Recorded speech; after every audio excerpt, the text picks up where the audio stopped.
नमस्कार मित्रों, मेरे स्पिरिचुअल कनेक्ट पर आप सभी लोगों का हार्दिक अभिनंदन है। आज मैं आप लोगों को दुर्गा सप्तशती के अंतिम अध्याय 13वें अध्याय के बारे में बताने वाले हैं मित्रों। तो इसको ध्यान से सुनिए, बहुत ही छोटा सा है, तो ये तो मुश्किल से 3-4 मिनट में ही हो जाएगा, तो इसको ध्यान से सुनिए मित्रों। चलिए हम लोग शुरू करते हैं 13वें अध्याय के बारे में।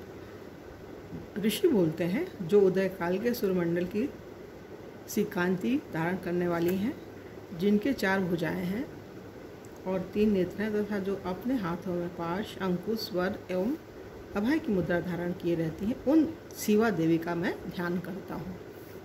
ऋषि कहते हैं, राजन, इस प्रकार मैंने तुमसे देवी के उत्तम महात्मा का वर्णन किया, जो इस जगत को धारण करती हैं। उन देवी का ऐसा ही प्रभाव है, वे ही विद्या ज्ञान प्रदान करती हैं। उन देवी का ऐसा ही प्रभाव है, वे ही विद्या उत्पन्न करती हैं। भगवान विष्णु की महामाया स्वरूपा उन भगवती के द्वारा ही तुम ये वैश्य तथा अन्यान विवेकी जन मोहित होते हैं, मोहित हुए हैं तथा आगे भी मोहित होंगे। महाराज, तुम उन्हीं परमेश्वरी की शरण में जाओ।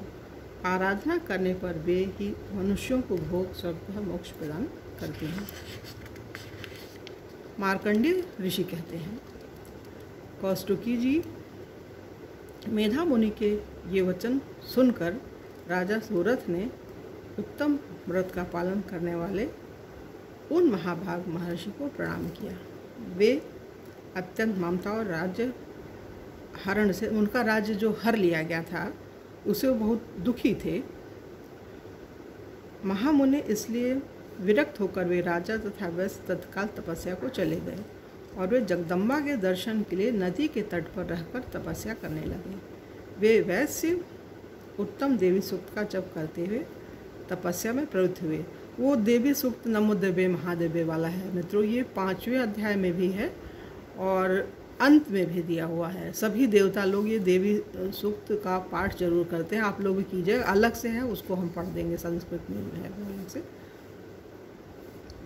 वे दोनों नदी के तट पर देवी की मिट्टी की मूर्ति बनाकर पुष्प, धूप और हवन आदि के द्वारा उनकी आराधना करने लगे। उन्होंने पहले तो आहार को धीरे धीरे कम किया, फिर बिल्कुल निराहार रहकर देवी में ही मन लगाए एकाग्र पूर्वक उनका चिंतन आरंभ किया।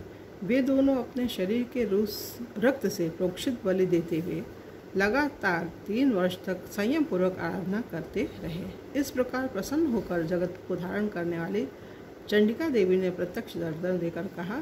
देवी बोली, हे राजन तथा अपने कुल को आनंदित करने वाले वैश्य, तुम लोग जिस वस्तु की अभिलाषा रखते हो वह मुझसे मांगो, मैं संतुष्ट हूँ, अतः तुम्हें वह सब कुछ दूंगी। मार्कंडेय जी कहते हैं, तब राजा ने दूसरे जन्म में नष्ट न होने वाला राज्य मांगा तथा इस जन्म में भी शत्रुओं की सेना को बलपूर्वक नष्ट करके पुनः अपना राज्य प्राप्त कर लेने का वरदान मांगा। वैश्य का चित्त संसार की ओर से खिन्न एवं विरक्त हो चुका था और वे बड़े बुद्धिमान थे, अतः उस समय उन्होंने तो ममता और अहमता रूप आसक्ति का नाश करने वाला ज्ञान मांगा। देवी बोलती हैं, राजन, तुम थोड़े ही दिनों में शत्रुओं को मारकर अपना राज्य प्राप्त कर लोगे। अब वहाँ तुम्हारा राज्य स्थिर रहेगा। फिर मृत्यु के पश्चात तुम भगवान विवस्वान सूर्य के अंश से जन्म लेकर इस पृथ्वी पर सावर्णिक मनु के नाम से विख्यात होगे।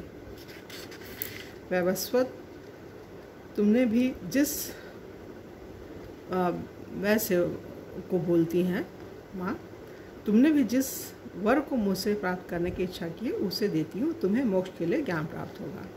मार्कंडेय जी कहते हैं, इस प्रकार उन दोनों को मनोवांछित वरदान देकर तथा उनके द्वारा भक्ति पूर्वक अपनी स्तुति सुनकर देवी अंबिका तत्काल अंतर ध्यान हो गई हैं। इस तरह देवी से वरदान पाकर क्षत्रियों में से सूरत सूर्य से जन्म ले सावर्णी नामक मनु होंगे। तो मित्रों, यहाँ पर ये 13वां अध्याय पूरा हो रहा है और पूरा संपूर्ण दुर्गा सप्तशती आज पूरा हुआ है।